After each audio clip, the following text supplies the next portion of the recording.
So Black Clover Chapter 304 introduced us with a new ultimate magic spell. And that spell saved Rill and Charlotte's life, but more in particular Gaja, which is something I've been saying for over a month. No casket, no death. I think some of you understand what I mean by that now, right? Do you understand?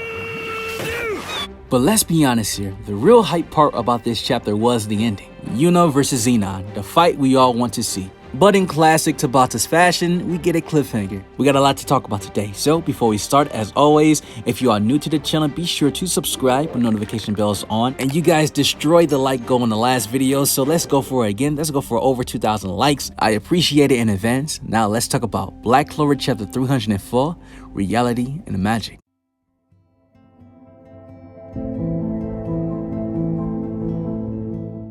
Alright, so this chapter begins after Megicula was defeated. We see that Loropechika is waking up, and she's in Asta's arm, but she gets embarrassed because she realized that she has no clothes on. And Asta, being the gentleman that he is, he looks away and he tells Loropechika that he hasn't seen anything at all. And Nozel, in typical tsundere fashion, she gets a little jealous and she hits Asta and sends him flying, saying, "What are you doing?" Which reminds me of the time she sent him flying during the festival. However, we see that Loropechika's curse is removed now that Megicula is defeated. Now, does this destroy the Gordon theory that I made that he's going to remove Loropechika's curse? Well, yeah. Most likely Tabata left out Gordon yet again. The meme continues. However, in my Gordon theory video, I did pitch a different scenario that if he's not the one to remove Loropechika's curse, then he will remove Henry's. Because there's no way for Tabata to make Gordon train for 6 months to learn curse recovery magic to not apply it. So I'm not giving up on Gordon quite yet. I don't think Tabata is either, and I don't think his fans are. All 20 of them, I think. Now, when Nozel rushes over to Loropechika to hug her, we see Undine in this chibi form. I honestly thought that this would be exclusive to devils like Liba and Nox devils. However, we see that Undine is like this as well, and it makes sense because when Asta is in his devil transformations and also devil union, Liba shrinks. But I guess it really doesn't apply to the wind spirit because she's already small to begin with. Now, Asta asks Nozel what is up with her all of a sudden, and Nozel is blushing like crazy. It reminds me of Charlotte every time she gets around Yami, and she's wondering should she tell him and just confess to him right here and now. But Nozel yet again ends up blasting Asta away.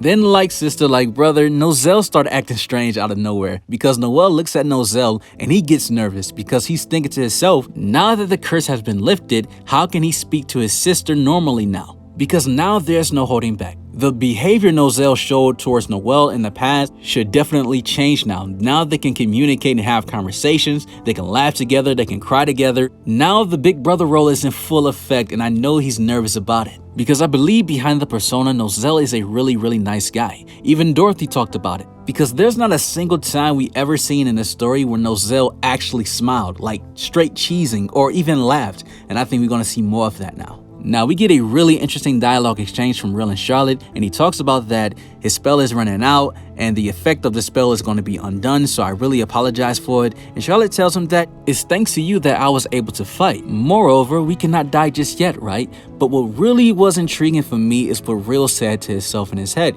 He talks about that he wasn't able to achieve his ultimate picture.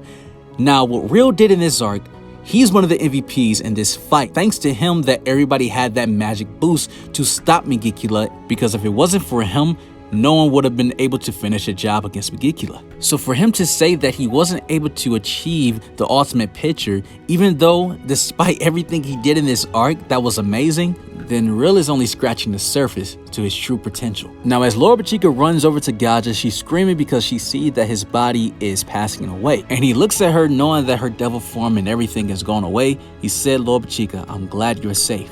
And then he passes out. Rill and Charlotte both collapse as well. But you can see the life force, you can see the mana leaving Gaja's body before saying his final goodbye, which he thought. And Loropechika, not only did she try to save Gaja, but she tried to save Charlotte and Rill with her water recovery magic. However, she realized that nothing is working. She cannot heal their wounds whatsoever. She just starts to cry. She's losing hope. Asta is screaming out saying like, what could he do, because there's nothing he can do with his anti-magic.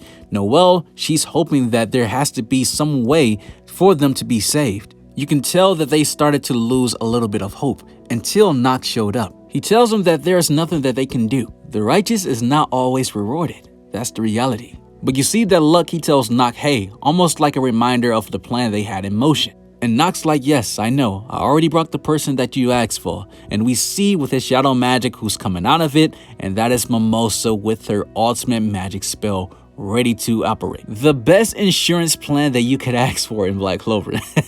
Now, people did mention that Mimosa has a 4-leaf clover in this chapter, and I believe that this is a slight error in Tabata's part, which will be corrected in the volumes, because there's many times where Tabata has put errors on certain people's grimoires, and we've seen plenty of times where Tabata forgets to draw Asa's devil arm many times, so don't think too hard on this because this is just a slight error. However, I do love Mimosa's ultimate magic spell because I've seen this happening. We knew that she learned ultimate magic, so we know that she was going to come in with a busted healing spell. In her new form, I like it. Not only that, it's been foreshadowed that Mimosa is going to become one of those healers that's going to heal any injury. Now, I already know, I understand the frustration that some of you have for this part of the chapter because some people want some more drama, adding attention, because when we see characters fight in the back of our minds, we can think like, oh man, this character can die any second and they won't come back. Because I know people don't want characters to die just for the sake of dying. That does nothing for the story. But as long as it makes sense and building up that tension for that character to finally die,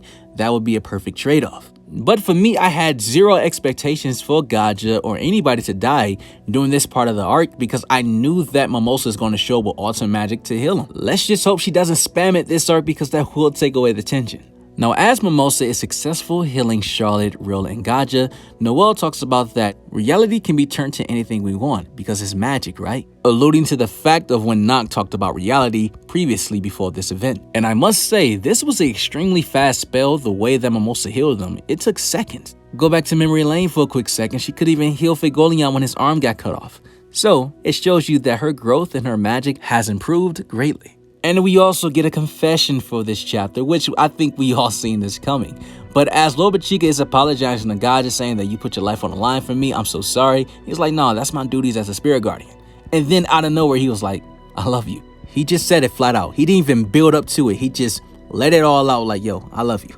Like, that's how you know that this man was on the brink of death. And now that he knows that, yo, I got a second chance, I'm just going to say it. And everyone's reaction was hilarious because he was so bold. It really came out of nowhere. No one expected this to happen. He even emphasized on it, like, I don't only love you as a queen, but also as a woman. And it's funny because Loropechika, she starts to pass out. Nozel and Undine, she's tripping. It was so funny. And you know what? It's completely understandable. This man was about to die twice. Gaja now understands that tomorrow is not promised, so you gotta shoot the shots. You miss the shots you don't take, so I think this can apply to anybody. Be more like Gaja, take that shot and don't even hesitate about it. Now we see that Nozel, he's looking at Noel and he's like, I hate to admit it, but she definitely got stronger because of him. And he's referring to Yami because Yami is the one that accepted her in her squad and she grew a lot because of it. And it's not just Yami, but it's the entire Black Bulls and especially Asta as well. Noel has grew a lot and I think that Nozel is starting to realize that, wow, my sister is powerful. He then eventually screams out saying, Yami, we will definitely save you. And I gotta be honest with you, I started dying laughing when I read that part of the chapter because I'm just thinking to myself, is everybody forgetting about William? Am I the only one that thinks about William somewhat in this arc? Like, yeah, you gotta save Yami, but also William too, or no one cares. Seems like the only ones that truly care is Langris, Patri, and Yuno this arc. But speaking about Yuno, the ending of this chapter transitioned into a short while before Megicula was defeated with Yuno Langris versus Zenon at 100% in his devil form. And he tells Langris, give me 3 minutes, I'm going to end this in one attack. And we see that Yuno is a little bloody and everything, also Langris. So it seems as though Zenon has been a tougher opponent for Yuno than we thought. Which makes sense because we know that Zenon is a character that goes all out, he doesn't hold back, and also he can go all out because he doesn't have any restrictions. Whereas Dante had a restriction because his power was cut in half, and Vanica, she couldn't use any of her cursed magic when she was fighting Noel. However, she had to rely all on her blood magic. However, that don't mean much because Vanica never used her cursed magic in a way of offensive magic. Those are more supplementary spells. However, Yuno and Langris are going against the most dangerous Dark Triad member because there is nothing holding him back. And I've been saying it for the longest time, Zenon does not mess around. He goes all out. So that's why for me, he's the most dangerous because Dante and Vanica, they play with their food. Whereas Zenon, he doesn't. And that's what I really like. because I would really like for you to subscribe to the channel with notification bells on to see more Black Clover content from me right into your YouTube feed. Guys, have an awesome life. Take care of yourselves. Stay blessed. And I'm out.